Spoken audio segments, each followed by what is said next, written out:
शान्त र उपयुक्त वातावरणमा परीक्षा सञ्चालन गरिसकेपछि उत्तर पुस्तिका संकलन गरी लाहा छाप लगाई सीलबन्दी गरिन्छ।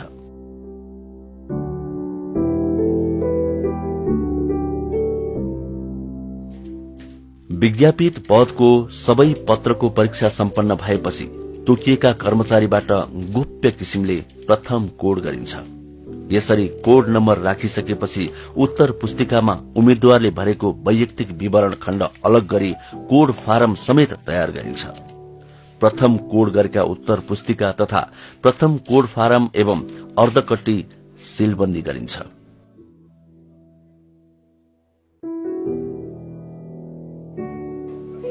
उत्तर पुस्तिकालाई दोस्रो कोड गर्न तोकिएको अर्कै शाखामा र कोड फारम एवं अर्धकट्टी तोकिएको पदाधिकारीको जिम्मामा राखिन्छ। त्यसपछि कोडिङलाई थप गोप्य र प्रभावकारी बनाउन अघिल्लो कोडिङमा संलग्न नभएका तोकिएका कर्मचारीद्वारा दोस्रो कोडिङ गरिन्छ।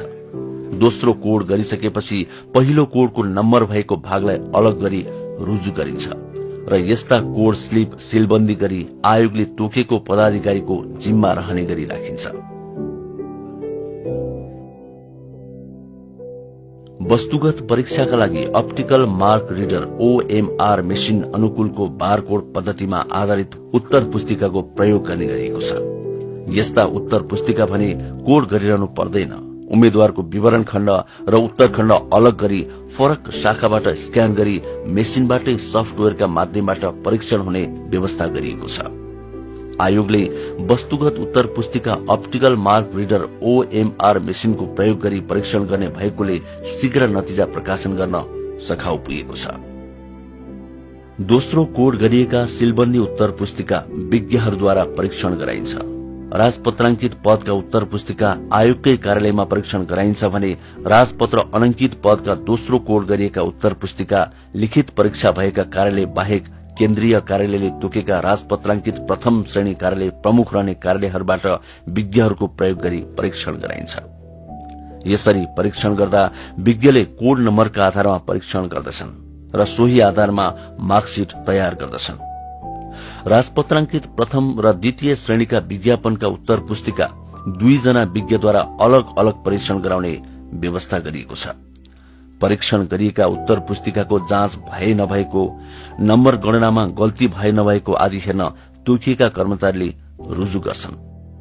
त्यसपछि कोड नम्बरका आधारमा नतिजा प्रकाशन गर्न टेबुलेसन तयार पारिन्छ। कोड नम्बरका आधारमा नै माग संख्या बमोजिम नतिजा तयारी र स्वीकृति गरिन्छ। कोड नम्बरका आधारमा स्वीकृत भएको नतिजालाई यस अघि समावेश नभएका छुट्टै शाखाका कर्मचारीले डिकोड गरी अन्तर्वार्ताको मिति र अन्य परीक्षाका कार्यक्रम समावेश गरी उम्मेद्वारको नामबाट नतिजा प्रकाशन गरिन्छ।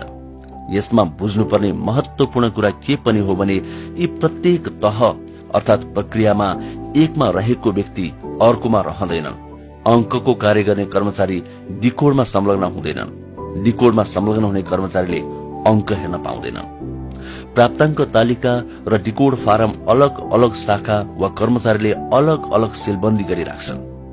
यी सीलबन्दी खाम अन्तिम सिफारिश वा नतिजा तयार गर्दा मात्र मुचुल्का गरी खोलिन्छ र ओएमआर मेसिनको समेत प्रयोग गरी नतिजा तयार गरिन्छ। यसरी आयोगले गोपनीयता र निष्पक्षता कायम गर्न सफल रहिआएको छ।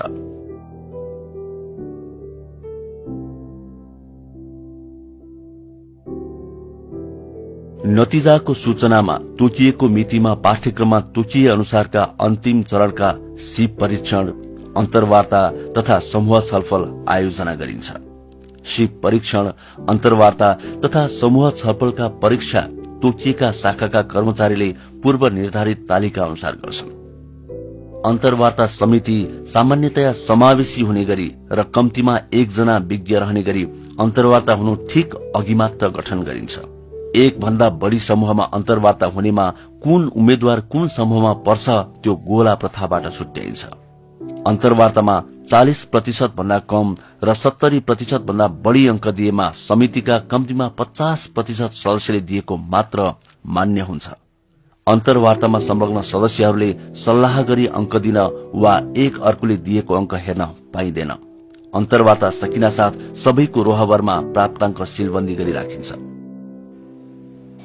लिखित परीक्षा, अन्य तोकिएका परीक्षा र अन्तर्वार्ताको कुल प्राप्ताङ्कको आधारमा योग्यताक्रम निर्धारण गरी उम्मेद्वारको सिफारिश गरिन्छ। यसरी अन्तिम नतिजा प्रकाशन भएको 7 दिनसम्म अन्तर्वार्तामा सहभागी सम्बन्धित उम्मेद्वारले आफूले प्राप्त गरेको कुल अंक आयोगको वेबसाइट मार्फत हेर्न पाउने व्यवस्था पनि मिलाइएको छ।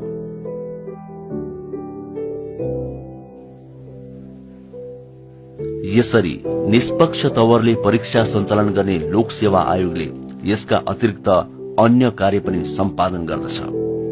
बढुवा उजुरी सुन्ने तथा संविधानले तोकेका विषयमा परामर्श दिने कार्य समेत लोक सेवा आयोगले सम्पादन गर्दै आएको छ।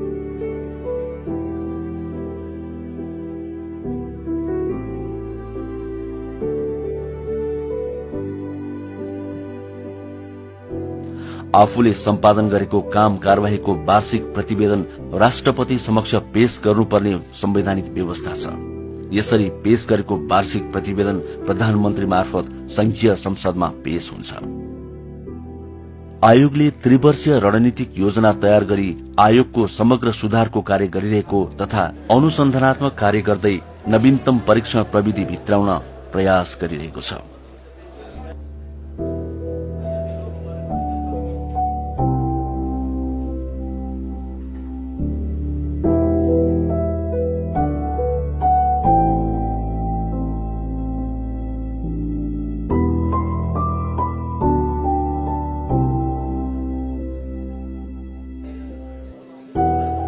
राजपत्राङ्कित प्रथम श्रेणीमा मामला अध्ययन र राजपत्राङ्कित द्वितीय श्रेणीमा इन बास्केट एक्सरसाइज यसका उदाहरण हुन्।